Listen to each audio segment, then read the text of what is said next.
ওখান থেকে আসার পরে হ্যাঁ বন্ধুরা, একটা অ্যাকুইট কেস ছিল, আপনাদের সামনে দেখিয়েছিলাম। এই পাটা, এই সে ম্যাডামের কী হয়েছিল, পাটায় হাজব্যান্ডকে নিয়ে ব্যাঙ্গালোর থেকে আসার পরে পায়ে খুব জ্বালা ব্যথা, 8 দিন ধরে সে ভলিনি স্প্রে করেছিল, তাই না গো?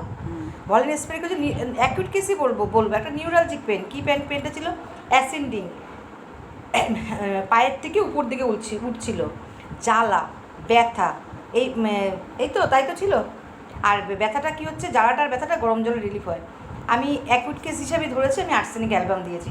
বলো দেখ বেনিফিট, এই যে পেশেন্টকে অ্যাকুইট কেসে আমি বলেছিলাম যে আমার বন্ধুদের কাছে তুমি দেখিয়ে বলে যাবে যে তুমি কেমন আছো বলো তো। আমি ভালো আছি এখন। দেখো, অ্যাসেন্ডিং টাইপ অফ একটা নিউরালজিক পেন ছিল, অ্যাকুইট কেসে ধরা যাবে। হট করে কোনো ব্যাঙ্গালোর থেকে আসার পরে জ্বালা ব্যথা, অস্বাভাবিক কাজকর্ম করতে পারছিল না, গরম থেকে রিলিফ হচ্ছে। আর আমি জানি ভীষণ ফ্যাস্টিডিয়াস, পয় পরিষ্কার, জল পিপাসা থাকে। আমি আর্সেনিক অ্যালবাম 0/1 0/2 দিয়েছিলাম, একদম ব্যথা কমে গেছে।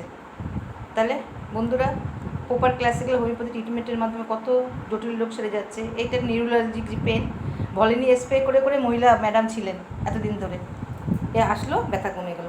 ঠিক আছে বন্ধুরা, এই আর একটা সাকসেসফুল কেস, অ্যাকিউট কেস দেখালাম আপনাদের। আর আপনারা চাইছেন যে আমি অ্যাকিউট কেসগুলো দেখালাম। তাহলে কি হলো, এসেছিলো জ্বালা ব্যথা, অ্যাসেন্ডিক টাইপ পেন, আর হচ্ছে গরমের রিলিফ। আর্সেনিক অ্যালবাম 0/1 0/2 আমি কেসটা দিয়েছি ভিডিওতে, আপনারা পারলে যদি আপনাদের দেখার ইচ্ছা দেখে নিতে পারেন। রাখলাম বন্ধুরা।